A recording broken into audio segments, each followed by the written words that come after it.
Bon, vous allez nous dire, Chris, que c'est un match important au même titre que Versailles. Est-ce qu'il ne l'est pas plus dans la mesure où il y a 3 équipes à 24 points, vous pouvez sortir de la zone encore une fois. Et puis psychologiquement, c'est l'avant-dernier qui se déplace chez le dernier. Donc là, il faut impérativement gagner. Comment vous voyez ça, vous? Depuis le début de saison, on est dans cette situation. On court pour sortir de cette situation. On est toujours dans la zone rouge. Donc aujourd'hui, on joue contre une équipe concurrente directe qui a le même nombre de points que nous, qui vont jouer aussi comme nous notre vie, leur vie. Donc c'est un match difficile comme les autres, oui, c'est un match difficile comme les autres. C'est un match spécial, oui, c'est un match spécial pour les deux. Hein, donc, qu'est-ce que je demande, que je vais demander à mes joueurs, et ils sont au courant déjà, c'est d'être attentifs. D'être attentifs parce que on a vécu ça avec d'autres équipes. Quand les équipes venaient jouer avec nous ou on allait jouer là-bas, les équipes pensaient qu'ils allaient nous battre. Voilà. Donc, sauf que nous, avec le travail et le boulot, on a tout donné justement pour récupérer des points, pour gagner, etc. Donc, contre Paris 13, il ne faut pas penser qu'on va là-bas pour gagner. Qu'on va gagner facilement, attention. Hein? Non, non, ça va être un match très très dur, très compliqué. J'ai regardé le match contre Le Mans. C'est dommage qu'ils ont pris le carton rouge à 15 minutes de match. Donc, mais même à 10, ils ont fait un très bon match contre Le Mans. Justement, vous avez joué Le Mans pas longtemps avant. Est-ce qu'ils leur ont posé autant de problèmes que vous? Oui, même à 10. Même à 10, ouais. Même à 10. Donc, et en plus, l'arrivée de nouveau coach, qu'il a eu le temps de travailler, de mettre sa philosophie en place. Donc, oui, il faut attendre un match compliqué, très dur. C'est l'ancien coach d'Aubagne. C'est l'ancien coach d'Aubagne. Voilà. Si vous voulez parler de ce qui s'est passé contre Aubagne, c'est pas grave. Pour moi, ça ne me dérange pas. Mais là, on est dans une autre situation. Comment bien l'aborder ce match-là, justement? Entre deux équipes qui vont vouloir gagner, deux équipes qui jouent leur saison presque sur ce match-là. Il ne faut pas que le jeu prenne le pas sur l'enjeu. Comment bien l'aborder, selon vous? J'ai dit souvent, et déjà, il faut préparer ce match. De voir les points forts de cette équipe et les points faibles. Et d'utiliser justement notre point fort et faire attention à notre point faible. Donc ça peut être un travail tactique dans les deux côtés, oui, parce que personne ne veut perdre des points. Donc à ces moments, ça va être la patience de savoir jouer ce type de match. Ça veut dire que vous n'allez pas vous jeter à l'attaque demain soir, vous allez attendre un peu de voir comment ils jouent là-bas sur leur terrain. C'est une équipe qui joue au bloc médian bas, à peu près comme nous. Donc, ça sent un après chaque match, prudent, ça, chaque match, c'est un match différent. On ne sait pas on prévoit des choses, ouais, mais on ne sait pas s'il va se passer ça. Donc peut-être qu'il va nous laisser le ballon, peut-être qu'il va nous presser assez haut pour pas nous laisser jouer. Donc il faut être prêt pour tous les schémas probables. Et le fait qu'eux soient habitués à leur synthétique, c'est un sacré avantage, tu penses? Oui, non, ils jouent un match synthétique, un match l'herbe, donc ils ont fait des résultats positifs à domicile, ils ont fait des résultats positifs à l'extérieur, donc peut-être qu'ils n'ont pas l'habitude de jouer sur l'herbe, mais ils jouent, ils font des bons résultats, donc non, ça peut être un facteur. Là, une petite différence, oui, mais après, mes joueurs, je sais qu'ils vont s'adapter rapidement au synthétique. Le fait d'être avant-dernier, coach, Est-ce que psychologiquement c'est intéressant ou alors vous dites bon, on est avant-dernier mais on a le même nombre de points que le dernier ou ça fait quoi d'être avant-dernier? Dernière, avant-dernière, c'est la même chose, c'est la même place, parce que les deux derniers qui descendent. Donc pour nous, aujourd'hui, c'est de faire des bons matchs, justement, pour sortir de cette zone. Chose que jusque-là, du début jusque-là, on n'a pas réussi à sortir de cette zone. Donc on a la possibilité, oui, mais il nous reste encore 8 matchs. 8 matchs décisifs et 8 matchs durs.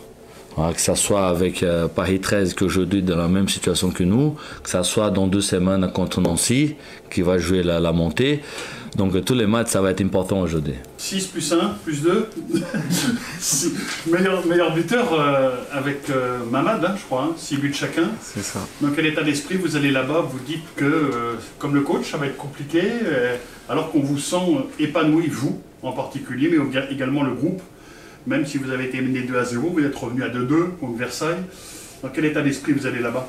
Non, on se sent bien, on travaille dur les semaines à l'entraînement pour être bon les week-ends. On va aller là-bas comme à tous les matchs, on va aller là-bas pour jouer notre foot et se battre pour essayer de sortir là-bas avec des points. Et voilà. Pourtant, vous avez 24 points tous les deux, donc rien n'est fait encore dans ce match-là et dans le championnat. Non, rien n'est fait. Paris 13, c'est une belle équipe. C'est une belle équipe qui est au corps à corps avec nous, on va dire, au niveau des points, avec Nîmes. Donc ça va être un match compliqué, mais on travaille bien la semaine pour cela. Donc je pense qu'on est prêt pour ce match. Après, ça va être un match très très compliqué, oui, c'est sûr. Est-ce que le fait d'avoir rejoint Mamad au niveau du meilleur buteur de l'équipe, c'est important pour toi? Pas contre Diallo, hein, mais est-ce que ça signifie un truc quand même, quoi, ça? Non, pas forcément. En soi, c'était pas mon but, on va dire, ultime. Mon but, c'est d'aider l'équipe.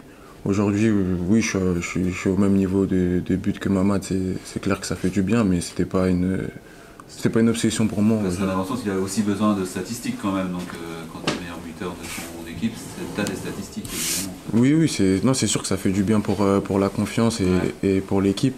Mais comme je l'ai dit, c'était pas une obsession pour moi de rejoindre Mamad. Baptiste, du coup, tu as vécu 2 saisons très différentes, là, 2 parties de saison très différentes. Tu es devenu un peu le symbole du renouveau un peu de l'équipe, l'un des symboles. Voilà. Qu'est-ce qui a fait cette démarcation entre deux périodes bien distinctes où tu jouais moins, tu marquais pas, et la deuxième période où ça marche très fort et tu es tout le temps titulaire? La confiance du coach. J'ai eu la confiance du coach, j'ai eu une réunion en début d'année avec le coach, avec Djibril. Il y a eu un déclic et la confiance, c'est surtout la confiance du coach. On parle beaucoup le coach et moi. On a entendu dire que ton prêt était sur la table dans un autre club. Est-ce que tu confirmes ou pas? Donc c'est oui. Est-ce que ça a joué positivement? Est-ce que ça a provoqué quelque chose chez toi pour Oui, c'est sûr. fasse plus Oui, c'est sûr. Ouais. Et est-ce qu'il y avait, pas un problème, mais l'autre coach, tu penses qu'il ne te faisait pas assez confiance Bah, il y avait un peu de ça, mais après il y avait aussi moi aussi de mon côté. On va pas se mentir, j'étais pas performant non plus. Puis. Et tu sais pourquoi ou est-ce que tu faisais les mêmes efforts? Est-ce que tu te laissais un peu plus aller? Moi, je me laissais un peu plus aller, c'est sûr. Ouais.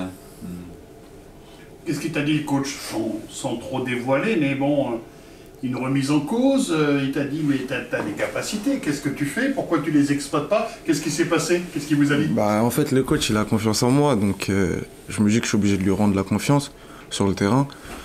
Et non, des mots, il y en a beaucoup, on parle beaucoup, que ce soit à l'entraînement, ou que ce soit à la fin des entraînements, à la fin des matchs. Donc non, il y a beaucoup de choses à dire. Et justement, sur ta capacité à t'imposer, il t'en a parlé, ton coach, et finalement, bah, il a raison, la preuve, non? C'est un peu ça, les mots qu'il a eu ou pas? Bah ouais, comme j'ai dit, il y a eu beaucoup de mots. Oui, mais bon. Il y a eu beaucoup de mots, en fait. C'est surtout par rapport au au match et à ce que je fais pendant le match. Donc ce que je dois corriger, ce que j'ai bien fait, ce que j'ai mal fait. Et non, donc c'est surtout au niveau de ça. Et en quoi tu as beaucoup progressé, à ton avis, par rapport entre les deux? Oula, bah, en vrai, je saurais pas le dire, puisque en soi, moi, ce que je fais sur le terrain, c'est que je me bats et... Ouais, ça, tu te battais aussi au début de saison, hein, souvent les fois où on te voyait. Mais... Pas autant que maintenant, on va dire. D'accord. Pas autant que maintenant, ouais. Et puis il y a les affinités avec les joueurs, avec Giovanni notamment, ça compte beaucoup parce qu'on voit qu'il y a beaucoup de connexions entre vous. On a vu le deuxième but, il sait qu'au deuxième poteau il y aura quelqu'un. Ouais, Giovanni et moi on s'entend bien sur et en dehors le terrain, c'est sûr. J'essaye de le trouver comme il essaye de me trouver. On a une confiance mutuelle, lui et moi, donc sur le terrain ça marche, tant mieux. Et puis tu t'imposes physiquement, t'as de la puissance, et en plus t'es à droit maintenant, quoi, je veux dire, parce que tu tentes plus, je sais pas. Bah ouais, j'ai le corps pour m'imposer en tout cas.